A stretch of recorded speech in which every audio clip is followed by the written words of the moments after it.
Assalamu alaikum. I'm MD Nafim. I'm from Dhaka, Bangladesh. I'm a student at National Ideal College, Kirgaon, Dhaka. What is the best way to know the meaning of the Holy Qur'an? In order to have best understanding of the glorious Qur'an, we should try to learn Arabic as a language. The best way in order to understand the glorious Qur'an, in order to have in-depth understanding of the glorious Qur'an, is to learn Arabic as a language. If we learn Arabic as a language, then we will have in-depth analysis. It will help us to understand the glorious Qur'an in a better way. We should learn Lugha Fusha. So this is the first step. Learn Arabic as a language. But if we cannot learn Arabic as a language, then we can refer to the translation of the glorious Qur'an. But whenever we are reading the translation of the glorious Qur'an, we should read it along with the Arabic text. And besides reading the Arabic text, we should also refer to the books of tafsir. For example, Tafsir ibn Kathir, Tafsir al-Tabari, Tafsir al-Qurtubi, Tafsir al-Jalalain, Tafsir al-Sa'di. We should refer to all of these books of tafsir to have better understanding of the glorious Qur'an. If we do not know Arabic as a language, we should read the translation of the glorious Qur'an in the language we understand the best. In the English language, one of the best translations is the Abdullah Yusuf Ali, along with the commentary. Besides this, we should also read the books of tafsir. And Tafsir ibn Kathir, it is translated in the English language. Besides this, we should also read other books of tafsir. For example, Tafsir al-Sa'di.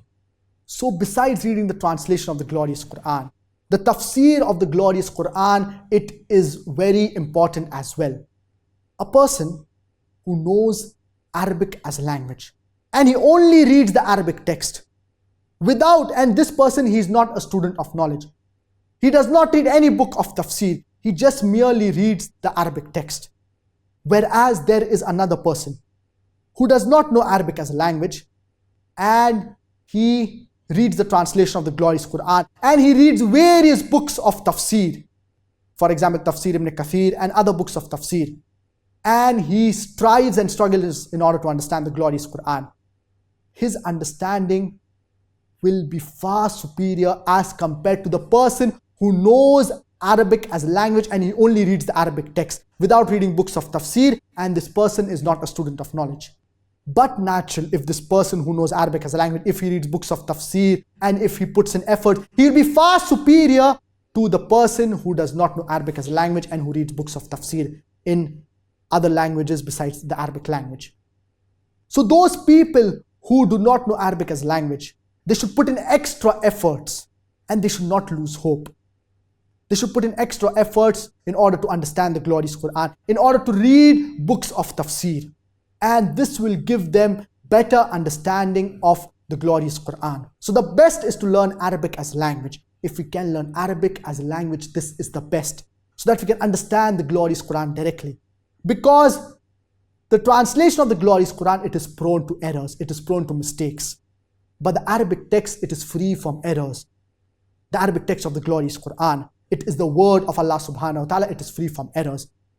But whenever we read the translation of the glorious Qur'an, we should read it along with the Arabic text. So if there's any error or mistake, it is not attributed to Allah subhanahu wa ta'ala, but rather it is attributed to the person who has done the translation of the glorious Qur'an. So let us be regular and punctual as far as reading the glorious Qur'an is concerned. Let us read the glorious Qur'an on a daily basis and understand the meaning of what we are reciting. And we will see the transformation in our lives. We will see that our lives transform. If we want transformation in our life, if we want success in this life and the next, we should read the glorious Qur'an, understand it. And as far as the glorious Qur'an is concerned, there are two types of understanding. The first is Tadakkur Qur'an, which is superficial understanding of the meaning of the glorious Qur'an, which can be achieved with the translation. And the second is Tadabbur Qur'an, in-depth understanding of the glorious Qur'an. If you want to have in-depth understanding of the glorious Qur'an, it is highly recommended that we learn Arabic as a language. If a person puts in extra efforts, then inshallah he will have in-depth analysis and understanding of the glorious Qur'an. We will take the next question. I do not want to disclose my name, and pardon me for that. I am a female dentist. I am from Kashmir and currently I am running my own dental clinic. I treat both male and female patients in my clinic. I want my earnings to be halal, and I'm very concerned about it. My question is, being a female dentist, I just want to treat females and children at my clinic. But if a male patient comes to me with an acute pain, shall I treat him or not? There is no other clinic up to 2 kilometers in my area. Please note, I am following complete hijab at my clinic. Please guide me so that my dunya and akhirah won't get compromised due to my profession. As far as treating a patient is concerned, we should see to it that male doctors treat male patients and female doctors treat female patients. This should be practiced so that the hijab, it is maintained. And in today's time, in most parts of the world, we have female doctors as well as male doctors. So what is the reason for a female doctor to treat male patients? What is the reason for a male doctor to treat female patients? We have several doctors, and among these doctors, there are male doctors as well as female doctors. So the female patient should go to the female doctor and the male patient should go to the male doctor.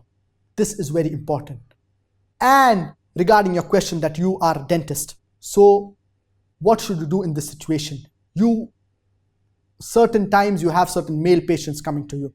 What you should do is that first you should mention it clearly that your clinic, it is only meant for females. And if you want to include children, for example, children who have not reached the age of puberty, there is no problem in this. So you should mention it clearly, for example, at the entrance of your clinic, that this clinic is exclusively for females. And you should advertise your clinic in such a way that it is exclusively for females. And we have this in certain countries of the world. For example, in Saudi Arabia, we have certain clinics wherein there is a female doctor and this clinic is only meant for females. We have female dentists who practice dentistry, and in their clinic they clearly mention it that it is meant for females, and they have female patients who come to their clinics, and generally male patients do not come to their clinics. So if you mention it clearly that this clinic is only meant for females, then inshallah you will only have female patients. And the reason why I'm stressing upon female doctors treating female patients only and male doctors treating male patients only is because many a times when a doctor is treating a patient, they are in close proximity. For example, a dentist is treating a patient. So the dentist is in close proximity to the patient generally. And many a times the dentist has to touch the patient when he's treating the patient. So many a times the rules of hijab, they are broken. So therefore, we should see to it that in order to maintain the hijab, male doctors should treat male patients and female doctors should treat female patients. If there is a situation of dire necessity or an emergency, and if a male patient comes to a female doctor, then in this situation there is no problem, because it is an emergency, it is a necessary, it is a dire necessity. Or for example, if someone is dying or someone is having excessive and extreme pain, it is unbearable. So in this situation, you can accept male patients. There is no problem. So generally what you should do is clearly mention it that your clinic is meant for females. If there are certain situations wherein there is an emergency and if a male patient comes, you can treat the male patient. But generally, you should try your level best that you treat only female patients, because this will help you in order to maintain your hijab, and it will help you in order to maintain the rules of Sharia and not break the rules and criteria of hijab. This was the limited time that we had for this live question answer session. I would like to end this session with the verse of the glorious Qur'an from Surah Al Imran, chapter number 3, verse number 110. كنتم خير أمة أخرجت للناس تأمرون بالمعروف وتنهون عن المنكر وتؤمنون بالله. You are the best of people evolved for mankind, enjoining what is right and forbidding what is wrong, and believing in Allah subhanahu wa ta'ala. وآخر دعوانا أن الحمد لله رب العالمين.